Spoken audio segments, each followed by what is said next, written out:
All right, so I mentioned Port Phillip Council using CCTV cameras to monitor whether or not people at the local dog park were obeying the rules. And I get why CCTV can be helpful, for catching criminals. But, Joe, do we really want a society in which you can't even walk your dog without being monitored by the state?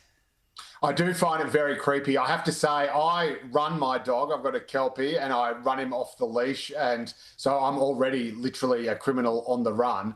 And the idea that councils would be monitoring every single dog owner for whether or not they have, obviously I'm not an idiot, I leash him up whenever there's, more people around or whatever, I try to keep it away from crowds and stuff like that. But the idea that you would be filming people and devoting actual man hours, person hours, to prosecuting people for not having their dogs on a leash. I'm pretty sure there are some other serious forms of crime in Victoria that may be a bit more attention. Well, here's the thing that interested me, right, Gemma?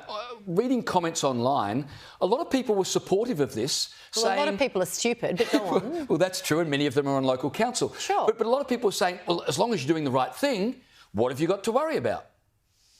Wow, let's unpack that from the state of Victoria. Lock me down harder, Chairman Dan, who seems to be now, like, my greatest desire today would be don't let Dan Andrews back in the country. Like, let him stay with his new mates. But that aside, that is such a terrifying reflection on how some people think about things. And I went through COVID in WA, so I know a little bit about that sort of psychosis. Look, I'd like to think that there's someone with enough time and resources to challenge this shit legally. Pardon my French. Sorry, Danny.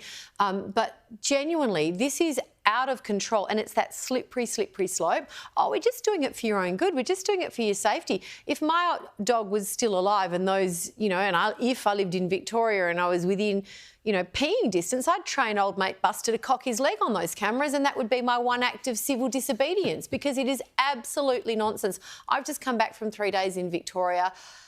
So many issues down there, like so many people sleeping rough. I've never seen it like that before. Literally in sleeping bags in the side of the road, forget about under shelters. Why doesn't the City of Port Phillip say, what are we going to waste money on that? We're going to invest it in helping the homeless, in helping our community, and actually building a better community for the most vulnerable among us. No, we're just going to be a bunch of Karens and spy on people walking their dogs because we can. What miserable, cretinous people. Could not have said it better myself. I want to go quickly because there's one more thing I want to get to, but I've got to give you another example of council madness.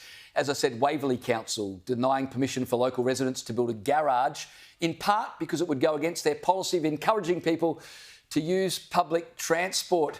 Joe, what do you think about this? They're literally saying, we prefer you to use the bus, so you can't have a garage for your car. That's massive overreach, isn't it? Yeah, rest assured, the Daily Telegraph is campaigning very heavily on this issue, James, and I was just having a chat about it on DTTV with your namesake and our colleague James Morrow.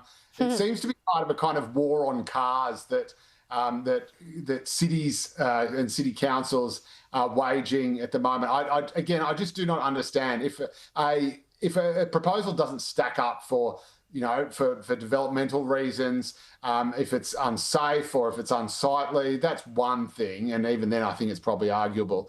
But to just say, we are going to deny this because we don't approve of your lifestyle choices, I think where that ends, honestly. But Bondi, quite frankly, anyone who tries to park a car in Bondi would think that, spending millions of bucks on an underground car park is probably actually cheaper than the alternative. You make a great point, Joe. If you don't push back against things like this, where does it end?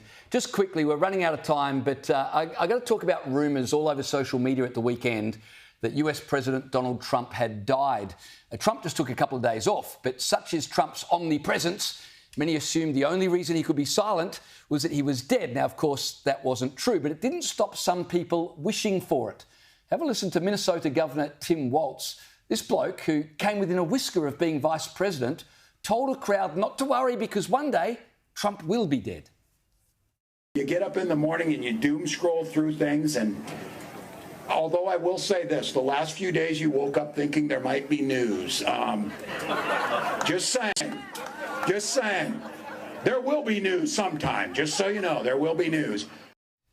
Gemma, this is the guy who campaigned on love and tolerance and the need for respect. This is the guy who currently is like a footnote in a random Wikipedia page. He's a nobody, he's done nothing, leaves no legacy of worth, and that's all he's got to contribute. What a pitifully sad human.